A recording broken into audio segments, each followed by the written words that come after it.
So, naputol po dahil sa signal. Anyway, dito po tayo sa part 2, no? So, yung pangatlo na dahilan kung bakit gusto ni Zacchaeus na makita ang Panginoong Jesus ay para siya ay magbago. So, ganun din po tayo, no? Tayo ay gusto ng Diyos na magbago, magbalik loob sa Kanya. Kasi nga, sa ating sama ng mga ginagawa everyday, yung mga kasalanan natin, laging mahaba ang pasensya ng Diyos na hinihintay na tayo ay magbago. Ang tanong, tayo po ba ay nagbago na ba? Sa palagay ba natin, yung mga ginagawa natin sa buhay natin ngayon, nagpapakita na tayo totoong nagsisi sa ating mga kasalanan noon? O baka naman yung tipo ng pagbabago natin, yung tipong kapag naibigay na yung blessing o nasagot na yung sagot sa ating mga trials sa buhay, parang babay na Lord. Alam mo yan, yung tipong nakuha mo na yung gusto mo sa Diyos, babay na. Tapos babalik na lang ako sa iyo kapag meron uli akong problema, meron uli akong pagsubok. Amen. Hintayin pa ba natin yon? Yung mga ganong senaryo? Magbago na tayo kasi wag na tayong umayon sa takbo ng mundo. Kasi ang mundo, pasama ng pasama. Pa-high-tech ng pa-high-tech ang technology, pasama naman ng pasama ang mga ginagawa nating mga tao. Hindi na siya kalugod-lugod sa Diyos. Hindi na talaga. So, ang pagbabago naman natin yan ay para din naman sa atin. Kasi may tutuloy natin isang himala na ang isang tao ay nagbago at nagbalik loob sa Diyos. Yan ang anong himala eh. The greatest miracle of God is yung magbalik loob ang isang makasalanan. Amen. Yun. So, magbago tayo hanggat may panahon pa. Binibigyan tayo ng pagkakataon ng Diyos na magbago. Kaya pa tayo magbabago? Ay, hindi naman natin alam kung kailan darating ang Panginoon. Amen. Sa kailangan ng pagbabago natin, naroroon. Hindi nawawala. Amen. So, tulad natin sa Zacchaeus. Nang makita niya, nang makausap niya Panginoong Jesus, gusto niyang magbago. At ang pagbabago naman natin, hindi naman natin magagawa yan nang tayo lang mag-isa. Kailangan talaga natin ng inspirasyon, ang Diyos. Amen. Siya yung makakatulong sa atin. Kapag dumating ka na sa time na talagang gagawin mo yung isang kasalanan, pero ikaw yung unang umaaray. Aray, ayokong gawin yan.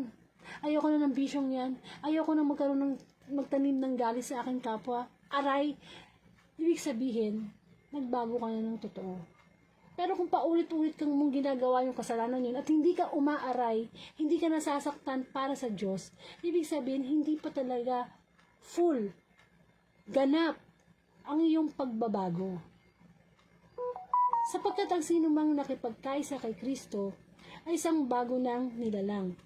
Wala na yung dating niyang pagkatao, siya'y bago na. Yan ang gusto ng Panginoon. Same pa rin tayo pa rin yung ganitong pangalan. Ako pa rin si Angelica Dorde. Pero ang gusto ng Panginoon, magbago ako. Amen? At magiging bagong nilalang ako in spirit.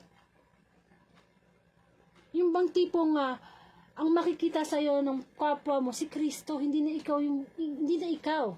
Kasi ang gino-glorify naman natin, kapag tayo ay gumagawa ng kabutihan, ay ang Diyos. Hindi porke nakagawa ka ng kabutihan sa kapwa mo, sasabihin mo, pinagmamalaki mo sa sarili mo, hindi.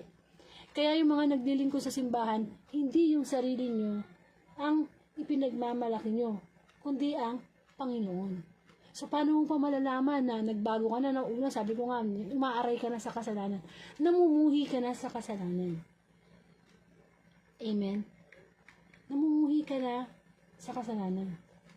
Kung hanggang ngayon, love pa rin kayo ng kasalanan, best friend pa rin kayo ng kasalanan na ginagawa mo ngayon, walang nagbago. Amen? Sapagkat, yung pagbabago na yan, para yan sa Diyos.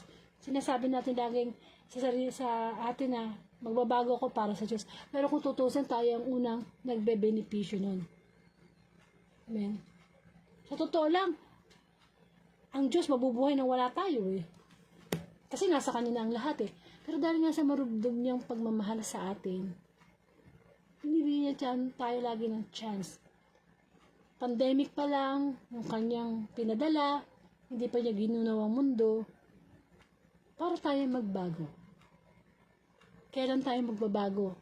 Pag wala na yung mga bagay na nakapaligid sa atin, mga material na bagay na nakapagpapasaya sa atin.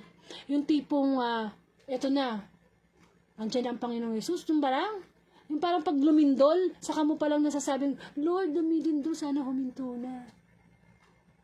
Yung wala na yung kinababaliwan ng tao sa mundo, saka palang tayo magbabago. Hindi na. Tapos na. Tapos na ang habag ng Diyos. Yun ang nakakatakot na part eh. Yung bang alam mo yung tipong taong ang bait-bait, pero nilaloko mo pa rin, masamang magalit yun. I will tell you, wala nang pinakamasamang magalit, kundi ang taong masama, ay ang taong mabuti o mabait. In a way ha, na hindi ko naman sasabing mumurahin ka din. Meron kasing tinatawag tayong divine anger. Yung magagalit yung isang tao, pero hindi yung tipong magkakasala siya. Amen. Ganon din ang Diyos. Full of habag tayo hanggat buhay. Pero, pag tayo biglang namatay at kinuha ng Panginoon, tapos na ang habag. Paghuhusga na.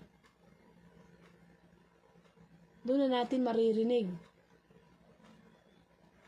Kung tayo ay good and a faithful servant, at tayo yung tamad na dapat ang ihagis sa dagat-dagat ng apoy na impyerno. Amen. Magbago. Ang salita ng Diyos, ang gospel, gusto niyan, tayo ay magbago. So, tularan natin sa Zacchaeus, nagbago siya. Patunay lamang na wala sa kayamanan, wala sa kapangyarihan, wala sa anumang bagay ang kayamanan, kundi nasa Diyos magpakailanman. Amen. Magkaroon po tayo ng closing prayer. Muli, O Diyos, maraming salamat sa patuloy mong pagbibigay sa amin ng karunungan, kaalaman, pagpapaalala ng aming mga kahinaan. Lord, turuan mo kaming laging makita ka sa bawat araw.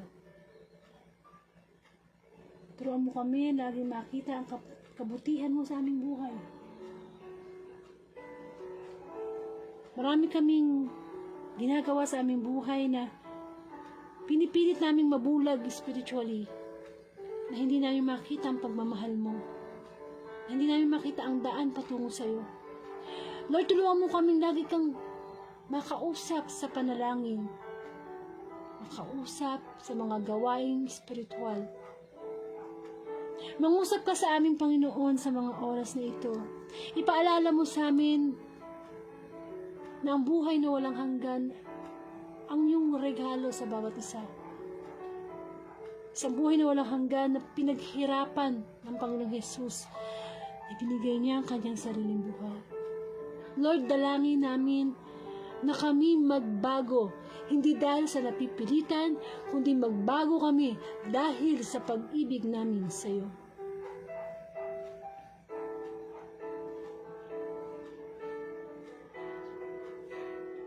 Ngunit Panginoon, nahihirapan kaming magbago. Pero, ipinangako mo, sinabi mo, walang imposible sa iyo. Dalangin din namin ang aming mga kapatid na patuloy din nagkakasala. Touch them, O Lord, na magbago din. Ang pagbabago namin ay para din sa amin, upang yung pag-ibig ay hindi maglaho. Ama namin, sumasalangit ka, sambahin ang ngalan mo. Sa amin ang kaharian mo, sundin ang loob mo, sa lupa para na sa langit. Bigyan mo po kami ng aming kakanin sa araw-araw, at patawarin mo kami sa aming mga sala, para ng pagpapatawad namin at ang kakasala sa amin. Huwag mo kami pahintulo sa tukso, at diyan mo kami sa lahat ng masama. Hallelujah, hallelujah. Patuloy na panalangin sa mga taong may sakit, physically and spiritually, in Jesus' name, ang kagalingan ay tayo sa pamamagitan ng ating pananampalataya.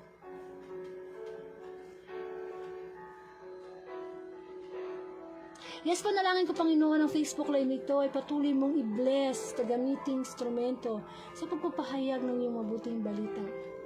Panalangin ko din, tumingi po ako ng panalangin sa inyo at patuloy akong ingatan ng Diyos physically, sa health ko, and of course, bigyan niya ako ng lagi ng guidance, Holy Spirit, para magamit niya as instrument to proclaim His Word. I pray for my family, sa lahat ng pamilya niyo, ingatan kayo, at magbago tayo para sa Diyos. Pag-ibig ang manguna sa ating pagbabago. Ang lahat ng ito'y dalangin ko po sa iyo, Ama, sa pangalan ng Anak, kaysa ng Espiritu Santo. Amen.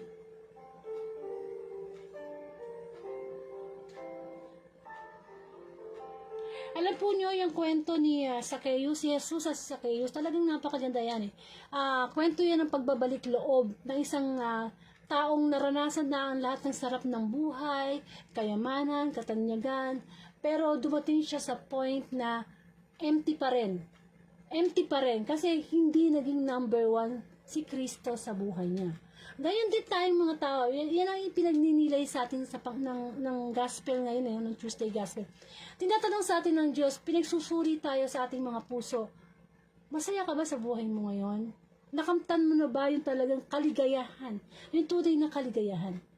Ngayon, kung lagi natin inuuna yung gusto natin, inaabuso natin yung free will na ibinigay ng Diyos, kung di number one, ayoko yung gamitin sa itong number one, kung di tanging ang Diyos lamang ang nasa puso natin, na mabubunga na lang yun ang pagmamahal natin sa pamilya, sa asawa, sa anak, etc., hindi pagganap ang ating buhay.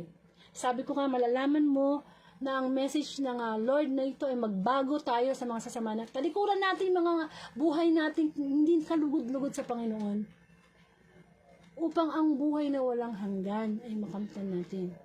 Amen. Huwag tayong paapekto sa nangyayari sa mundo na masyadong busy na ang mga tao. Wala na silang time killer, no? Nakakalungkot. 24 hours ang binigay ng Diyos. Pinahiram. Pero wala tayong time magdasal, makipag-usap sa Diyos. Tingnan mo si Zacchaeus, no? Talagang hanap siya ng paraan para makausap ang Panginoon at magsisi. Talikuran lahat ng mga masasama niyang ginawa. Siguro marami siyang babae, marami siyang mga kayamanan na nilistay. Lahat na ng sarap ng buhay. Pero lahat yung tinalikuran niya. Mawala na yung asawa niya, mawala na yung mga kaibigan niya mayayaman, huwag lang ang Panginoon. Ganun tayo, no? Sinusuri ng Diyos ang puso natin. Ano yung meron ka ngayon na kaya mong i-give up? Masunod lang ang kalooban ng Panginoon. Kasi sa pagsunod sa kalooban ng Diyos, always say yes, without complaint, without question. Kaya tayo patuloy na nagkakasala, lagi tayong may katwiran. Uso kasi ngayon yan eh. Sa social media, may like, may share, may comment. Ay dyan, pwede tayo mag-share, mag-like, mag-comment. Pero pag sinabi ng Diyos na huwag kang magnanakaw, period. Huwag kang magnanakaw. Kapag sinabi ng Diyos na magsimba ka tuwing linggo, magsimba ka. Alam naman natin sa utos ng Panginoon eh. Ngayon kung nangangatwiran pa tayo, wala tayong magagawa. May sarili tayong batas. Amen. Hindi lahat ng nakikita sa social media ay dapat nating gayahin. Kaya nga dapat tayo lagi nakakarinig ng salita ng Diyos eh. Kasi yun dapat ang panuntunan natin sa buhay. Ganun dapat natin pinapalaki ang ating mga anak sa aral ng Diyos. Amen. Hindi porke ginagawa ng marami, tama sa paningin ng Diyos. Hindi majority wins when it comes sa pagsunod sa utos ng Diyos. Amen. Pinapasuri natin sa atin ng Diyos ang buhay natin. Zacchaeus, o si Zacchaeus, mayaman, tax collector, pero ginive up ang lahat. Wala na nga matitira sa kanya eh. Amen? So sinasummary ko lang yung gospel kasi naputol tayo doon sa part 1 eh, because of that poor signal connection. Kaya maganda nga na lagi tayo nakakarinig ng mabuting balita. Kasi puro lagi na lang tayo nakatutok sa social media, sa YouTube, sa TikTok, na wala namang kabuluhan. Yung mga natututunan natin, nililigaw ng diablo yung ating atensyon. Amen? God's Word, daily gospel, yan ang ating spiritual food every day. Kaya kapag hindi ka nakarinig ng salita ng Diyos, hindi ka nakapagnilay, gutom na gutom yung espiritu mo. Hindi lang physical na katawan ang pinapakain, nagkakasakit din ang ating espiritu. At yun yung kasalanan. Kung mas mahal mo ang Diyos kaysa sa asawa mo, sa anak mo, sa pamilya mo, sa sarili mong buhay, you're willing to give up everything. Yung kingdom of heaven, yung name mo, masusulat sa book of life. Pero sabi ko nga, ibang klase na ang kasalanan ngayon. Very high-tech na. Isang pindot lang, maipopost mo na yung sama ng loob mo sa social media. Bakit hindi mo i-share itong gospel? Ito'y dapat nagvo-viral eh. Pero sad to say, maraming ayaw mag-share. Ayaw nilang makita sa social media nila o sa Facebook nila ang salita ng Diyos. Kinahihiya nila. Iisipin pa nila yung kung anong isipin ng iba. Inuutusan tayo, meron tayong Great Commission eh. Ipalaganap ang mabuting balita sa buong mundo sa lahat ng tao. Ginawa yan ng Panginoong Jesus, anak na yun ng Diyos. Pero tayo, napakadali na i-share ang gospel, di natin magawa. Kasi nga tinakahiya natin eh. Iba yung gusto natin. Amen. So muli, maraming paraan. Sabi nga, kung may gusto, may dahilan. Kung ayaw, kung gusto, may paraan. Kung ayaw, maraming dahilan. Just ipakita natin sa Panginoon na kaya nating magbago. Hindi naman manloloko ang Diyos eh. Mayroon ka mang bagay na talikuran sa buhay mo ngayon, hindi kanya pababayaan. Hindi kanya, for sure. Kamukha ni Zacchaeus, di ba? Corrupt siya, official. Tayo din, kung halimbawa, corrupt ka na official sa government, tatalikuran mo yung pangungurap. Siyempre, mawawalan ka na ng pera, mabawasan yung kita mo. Ang papalit ng Diyos sa'yo dyan, kayamanan sa langit. Dahil ang kayamanan dito sa mundo, nananakaw, hindi madadala sa kabilang buhay. So tayo nakakakilala sa sarili natin. Pwede tayo magsinungaling sa ibang tao. Pero sa Diyos, never ever. Lalo na tayo mga Catholic, alam natin ang hindi at pwede sa paningin ng Diyos. So dapat natin magsuri sa buhay natin ngayon. Ano ba ang buhay ko ngayon sa harap ng Diyos? Hindi ano ngayon ang buhay ko sa gusto ko. Kaya kung ano tayo ngayon, ginusto natin yan eh. Hindi ako naniniwala na ganito ang buhay natin dahil ito ang plano ng Diyos. Kahit kailan, hindi nagplano ang Diyos ng masama sa tao. Sinisira natin ang magandang plano ng Diyos dahil sa gusto natin yun. Kaya kung anong buhay mo ngayon, adik ka ngayon, wala kang trabaho, maraming galit sa'yo, it's your choice. Kasi nga may free will tayo. But of course, habang may buhay, may chances. Pero once na kinuha na tayo ng Diyos at nabuhay tayo sa kasalanan, kahit sabihin pa natin, Lord, iiwan ko na ang dapat kong iwan para lang sa'yo. Sorry, sarado na. Sarado na, di ba? Sabi nga dun sa mabuting balita, pagka naririnig natin sa simbahan, Panginoon, papasukin niyo kami, nangaral kami ng salita ng Diyos. Kasi hindi naman lahat na nagsasabing Lord, Lord ay papasok sa langit kasi yun lang sumusunod sa kalooban ng Diyos. Kaya tayong lahat, hindi porke kilala natin ang Diyos, nagsisimba tayo, is enough para tayo mapunta sa langit. Kasi kung ganun lang naman pala, hindi na ako magagaspel. Ganun lang palang criteria ni Lord, napakababaw. Pero kasi ni Lord, relasyon natin sa Kanya. Yung nasasabik tayong makarinig ng gospel, nasasabik tayong magdasal, makausap siya. Di ba? Kung nasasabik kang mayakap yung anak mo pagkagaling sa eskwelahan ano ba yung anak mo? Masikip yan sa Diyos. Doon tayo kulang Kulang, kapos na kapos tayo mga tao Kasi hindi nga nakikita natin ang Panginoon Kaya wala tayong panahon sa Kanya. Buhay lang tayo physical, pero patay tayo spiritual. And of course, core nito sa mga taong walang relasyon sa Panginoon. Amen. Kaya nga pinapipili tayo ng Diyos Diyos o kayamanan. Tulad lagi ko na sinasabi, hindi masama ang umunlad sa buhay.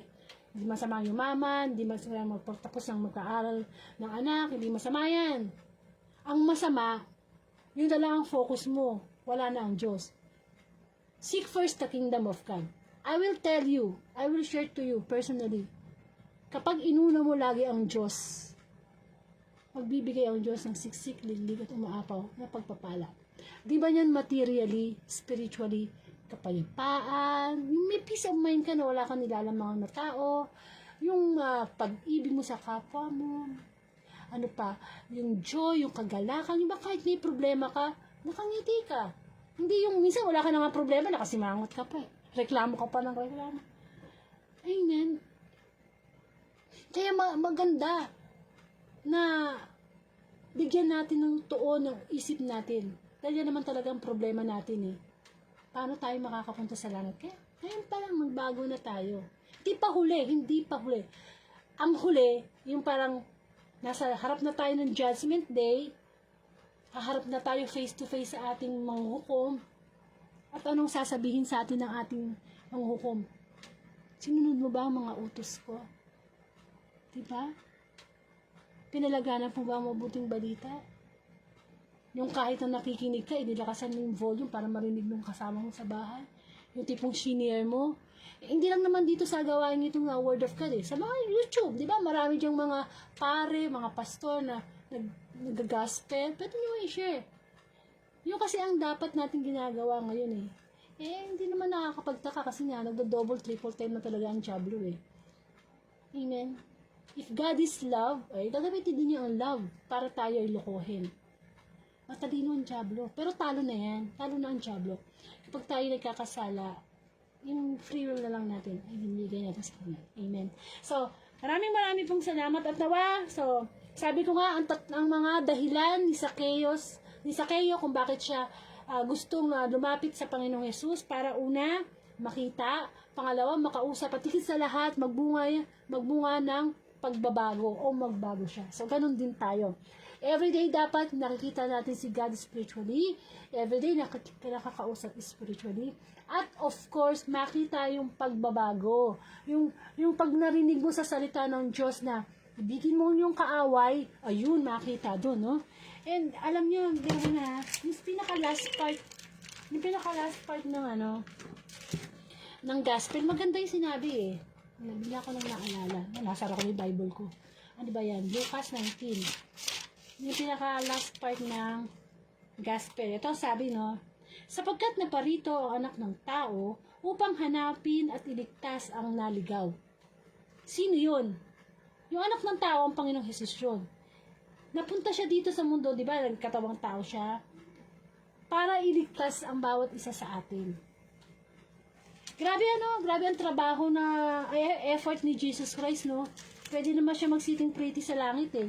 Anak siya ng Diyos, kanya-kanya lang lahat eh. Pero ginawa niya lahat. Kaya tuwing nagkakasala tayo, muli natin dinadagdagan o sinasariwa ang sugat ng Panginoong Hesus na natanggap niya nung siya ipinako sa krus. Amen. So, ganun. Para sa atin, no? Sana huwag natin baliwalain. Huwag natin baliwalain. Kasi para sa atin din yun. Amen. So, muli, punta po kayo sa aking social media. Facebook, Angelica Dori. Sa YouTube, meron din po. Kung gusto nyo ma-replay yung mga gospel, pwede nyo po ibalik-balikan yan sa aking social account. And of course, pakishare po ang daily gospel. Lagi ko sinasabi, share. Share din pag may time. Diba? Parang pagkain yan eh. Binigyan ka ng kapitbahay mong spaghetti, nasarapan ka, share mo sa iba. Amen. Kasi, alam niyo yung pag-share ng gospel, malay mo, meron kang Facebook friends ngayon na may problema, narinig niya yung gospel. Diba ma-enlighten siya? Tsaka yun naman talaga ang una natin dapat trabaho eh. Paglingkuran ng Panginoon. At Great Commission. Palaganap ang mabuting balita. Sabi sa Mateo chapter 29 verse 19, kaya humayo kayo at gawin ninyong alagad ko ang lahat ng bansa. Bautismuhin niya sila sa ngalan ng Ama at ng Anak ng Espiritu Santo. So, hindi biro talaga sinasabi ko na i-share. Kasi minsan wala naman tayong lakas ng loob eh, na mag-share ng gospel sa harap ng tao. Mahihayin tayo eh. ito na nga lang, nakikinig tayo. So, i-share nyo na lang. Ilang minuto pa yun. Nakakapag-share nga tayo ng kung ano-ano, mga paninda natin sa Facebook, mga events ng buhay natin. Bakit pag si Kristo, salitin natin ma-share. Amen. Okay. So, maraming po salamat. And bukas po, kung lolobin na Diyos, ibigay ang November 22, meron po tayong guest preacher. Nawala yung kopya ko. Nasa may cellphone ko. Basta meron tayong guest preacher. Hindi ko lang maalala kung sino. Kahapon po kasi, si Brother Raytan, yung ating guest preacher. Kasi po minsan, pagka-available yung mga kilala kong preachers, mga Catholic preachers po to sa iba't ibang lugar, no? Ini-invite ko po sila na maging guest para sila naman po magbigay ng reflection. Pag wala akong guest, yun, ako talaga lagi ang responsible na magpaliwanag ng gospel po. Ayan. So, asan kaya dito? Hindi ko na makita eh. Basta meron po bukas. Hanggang ano yan. Kasi ang guest preacher ko po, itinatapat ko ng MWF. Monday, Wednesday, at saka Friday. Amen. So, hindi ko talaga makita. Kasi ko na-save. Siguro itong cellphone na ginagamit ko. Dami ko kasi cellphone ngayon eh. Amen. So, sana po nagkaroon tayo lagi ng desire na isama sa schedule natin ng pakikinig ng salita ng Diyos. Kasi kasi mahal tayo ng Diyos eh. Sa pamamagitan na pinagpapaalahanan tayo. Kasi lagi tayo nagkakasala. So paalala ng isang amang nagmamahal na, anak, isa na buhay mo, andiyan ka pa rin sa buhay mo yan, di mo ba iwanan yan? Mas mahal mo pa ba sa akin yan? Ay, ganun lang ang salita ng Diyos, no?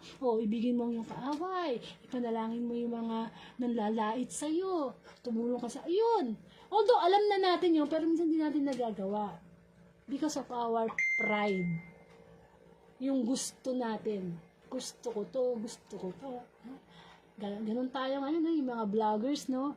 Gusto ko to, wala kang pakialam, buhay namin to. Sige, gusto mo yan. Gusto ba yan ng Diyos? Amen. Lagi natin yung priority. Yung gusto ng Diyos. Kapag ayaw ng Diyos, itapon mo. Amen. Kaya nga sa pananalangin natin, lagi natin sabihin, Lord, not my will, but your will be done. Kasi perfecto ang will of Lord. Amen. So maraming pong salamat and to God be the glory.